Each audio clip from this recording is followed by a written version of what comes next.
नमस्कार, देशोन्नतीमध्ये मी ऐश्वर्या शिंदे आपलं स्वागत करते। सूर्यानं 25 मे पासून रोहिणी नक्षत्रात प्रवेश केला असून विदर्भात नवतपाला सुरुवात झाली आहे। नवतपाच्या पहिल्या दिवसापासूनच विदर्भात विक्रमी तापमानाची नोंद झाली आहे, तर विदर्भातील काही जिल्ह्यातील उष्णतेचा पारा 45 ते 47 अंशांच्या घरात पोहोचलाय। त्यामुळे नवतपाचे पुढील 7 दिवस विदर्भवासियांसाठी आणखी कठीण जाणार आहे। हवामान विभागानेही 29 मे पर्यंत म्हणजे आजपर्यंत विदर्भातील अनेक जिल्ह्यांमध्ये उष्णतेच्या तीव्र लाटेचा इशारा दिलाय। तर यंदाच्या उन्हाळ्यात पहिल्यांदाच विदर्भातील ब्रह्मपुरीत 47.1 अंश सेल्सिअस तापमानाची नोंद झाली आहे। नागपूर वेधशाळेने विदर्भातील चंद्रपूर, यवतमाळ, वाशिम, अकोला, अमरावती या जिल्ह्यांना उष्णतेचा ऑरेंज अलर्ट दिलाय। त्यामुळे पुढील काही दिवस विदर्भातील तापमान चढेच राहील।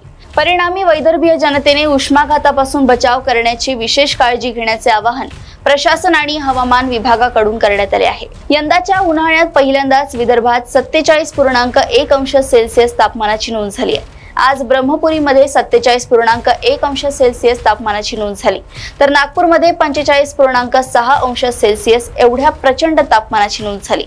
45.6 अंश हे नागपुरातील या मोसमातील उच्चांकी तापमान आहे।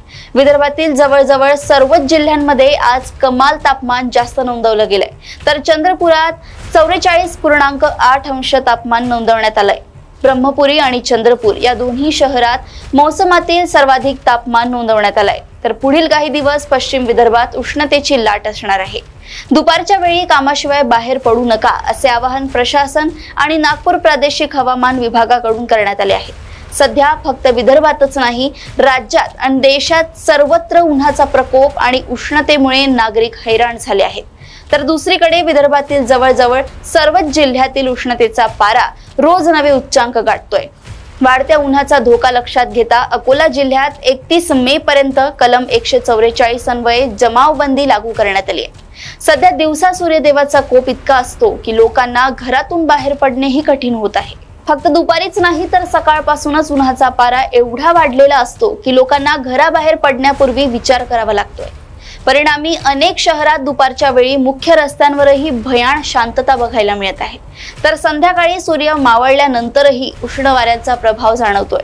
त्यामुळे उष्णतेच्या लाटेनं वैदर्भियांचे पुरते हाल केल्याचे चित्र सध्या बघायला मिळत आहे।